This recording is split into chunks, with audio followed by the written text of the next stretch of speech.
Praise the Lord. கர்த்தரும் இரட்சகருமாகிய இயேசு கிறிஸ்துவின் நாமத்தில் உங்கள் யாவருக்கும் என் அன்பின் வாழ்த்துக்கள். பிரியமானவர்களே, இன்றைக்கும் கூட ஒரு அற்புதமான வார்த்தையை நாம் தியானிக்க போகிறோம். எல்லாருக்கும் தெரிந்த ஒரு வசனம் தான் ஏசாயா 49:15 ஸ்திரீயானவள் தன் கற்பத்தின் பிள்ளைக்கு இறங்காமல் தன் பாலகனை மறப்பாலோ?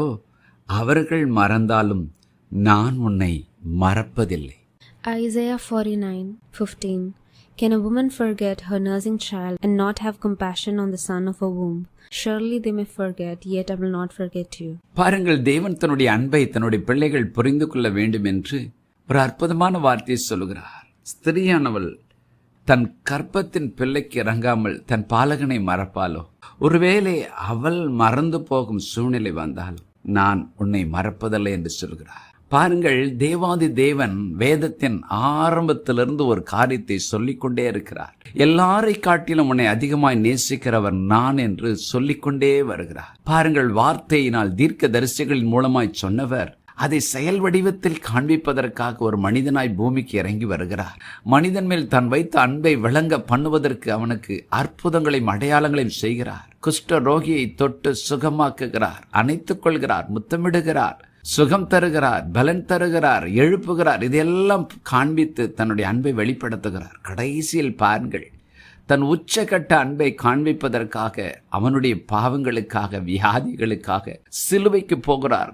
படாத பாடுகள் வேதனைகளை ஏற்றுக்கொள்கிறார். ஒரே ஒரு காரணம், என் மகன் என் மகள் மேல் நான் வைத்திருக்கிற அன்பு இது, அவனுக்காக நான் என் ஜீவனையும் கொடுக்கிறேன் என்று ஜீவனையும் கொடுத்து தன்னுடைய அன்பை வெளிப்படுத்துகிறார். கடைசியாக அந்த அன்பின் உச்ச கட்டத்தை நாம் சிலுவையில் பார்க்கிறோம். பிதாவே இவர்களை மன்னியும் என்று சொல்லி தன்னுடைய வார்த்தையினால் மனிதன் மேல் தான் வைத்திருக்கிற அன்பை காண்பிக்கிறார். பாருங்கள், அவர் மரித்து 3ஆம் நாள் உயிரோடு எழுந்த பின்பும் மறுபடியும் தன்னை மறுதலித்தவர்கள், தன்னை விட்டு ஓடி போனவர்களை தேடி போகிறார். பாருங்கள், அதற்கு பின்பும் கூட தூய ஆவியானவராய் அவன் வாழ்க்கையில் வந்து நிரந்தரமாய் தங்குவதற்காக பரிசுத்த ஆவியானவராய் இறங்கி வருகிறார். பாருங்கள், அவர் அன்பை வெளிப்படுத்தி கொண்டே இருக்கிறார். ஒருவேளை தாய் தன் குழந்தையை தன்னுடைய சரீரத்தில் பலவீனம் வரும்போது, ஒருவேளை சரீரத்தில் அவர்களுக்கு உபாதை வரும்போது, ஒருவேளை மயக்கம் வரும்பொழுது குழந்தையை மறக்கும் ஒரு சூழ்நிலை வரலாம்.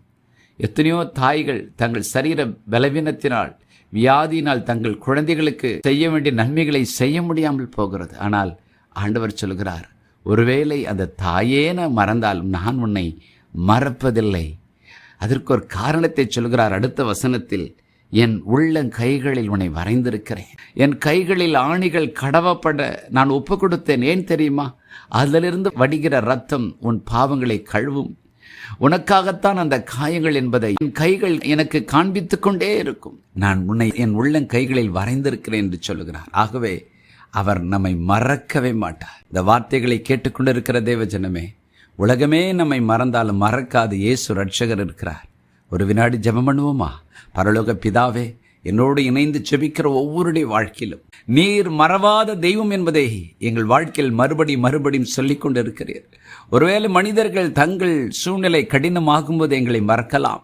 எங்களுக்கு உதவி செய்கிறேன் என்று சொன்னவர்கள் உதவி செய்ய முடியாத சூழ்நிலை அவர்களுக்கு உண்டாகலாம். ஏன், தாய் கூட தன் குழந்தைக்கு உதவி செய்ய முடியாத கட்டத்தில் வரலாம். ஆனால் நீர் சொன்னீர், அவள் மறந்தாலும் நான் உன்னை மறப்பதில்லை, என் உள்ளங்கைகளில் வரைந்திருக்கிறேன் என்று சொன்னீர். இன்றைக்கு என்னோடு இணைந்து ஜெபிக்கிற ஒவ்வொருடைய வாழ்க்கையிலும் நீர் மறவாத தேவன், தாயை விட அதிகமாய் நேசிக்கிறவர், தாயை தேற்றுவதைப் போல தேற்றுகிறவர் ஆண்டவரே என்பதை நிரூபிக்கும்படிக்கு ஒவ்வொருவர் மேலும் உடைய கரத்தை வைத்து அவர்களை ஆசீர்வதியும்.